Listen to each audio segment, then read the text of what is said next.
আমি খুব পরিষ্কার করে বলতে চাই 1947 সালে এই শক্তিটি সেদিন পাকিস্তান আন্দোলনের বিরোধিতা করেছিল।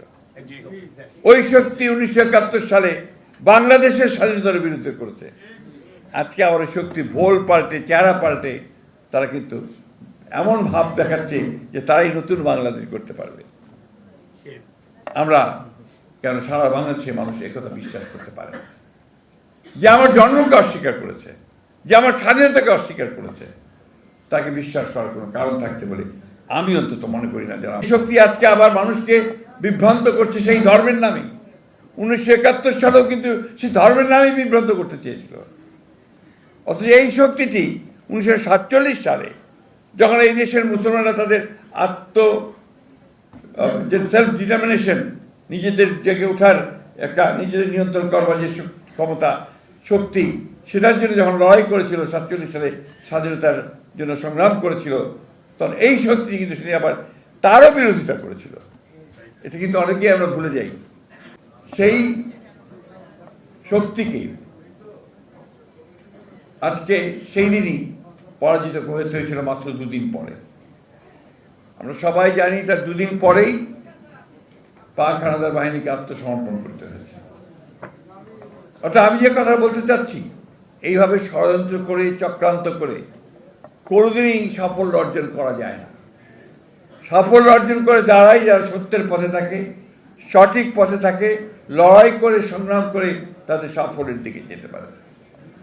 বন্ধুগণ, আজকে সেই দিনটি উপস্থিত হয়েছে যে এখন কোন রকম চক্রান্তের কাছে মাথা নত না করে, কোন রকম ষড়যন্ত্রের কাছে মাথা নত করে, অতীতে যেভাবে আমরা সমস্ত চক্রান্তকে নস্যাৎ করে দিয়েছি জনগণের ঐক্য দিয়ে, আজকে আবার সেই দিন উপস্থিত হয়েছে যে জনগণের মধ্যে ঐক্য সৃষ্টি করে আসন্ন নির্বাচনকে আমাদের জনগণের যে আকাঙ্ক্ষা, একটা গণতান্ত্রিক বাংলাদেশ, একটা উদারপন্থী গণতান্ত্রিক বাংলাদেশ, জনগণের স্বপ্নের বাংলাদেশ, শহীদ জিয়াউর রহমানের স্বপ্নের বাংলাদেশ, দেশনেত্রী বেগম খালেদা জিয়ার স্বপ্নের বাংলাদেশ, তারেক রহমানের 31 দফার বাংলাদেশ, সেই বাংলাদেশ যেন আমরা নির্মাণ করতে পারি।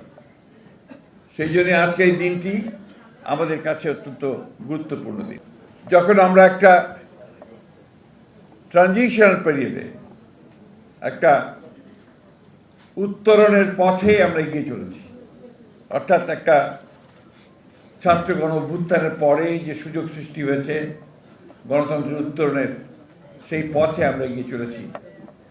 এবং যখন একই সঙ্গে সেই গণতন্ত্রের ধারাকে ব্যাহত করার জন্য, জনগণের আকাঙ্ক্ষাকে ধ্বংস করার জন্যে বিভিন্ন রকম চক্রান্ত সৃষ্টি করা হচ্ছে, তখনই আজকে প্রায় 54 বছর পরে আমরা এই দিনটি আবার পালন করছি। বন্ধুগণ, সব প্রতি বছরের মতো আপনারা ইতিমধ্যে শুনেছেন, আমি রিপিট করতে চাই না, পুনরাবৃত্তি আর করতে চাই না।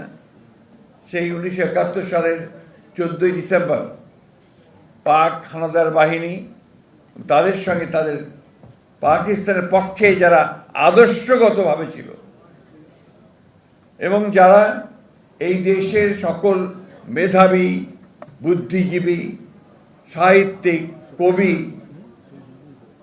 অধ্যাপক, বিশ্ববিদ্যালয়ের অধ্যাপক, প্রকৌশলী, চিকিৎসক, তাদেরকে বেছে বেছে হত্যা করে বাংলাদেশকে ভবিষ্যতের জন্য মেধাহীন করে দেওয়ার জন্য একটা চক্রান্ত করেছিল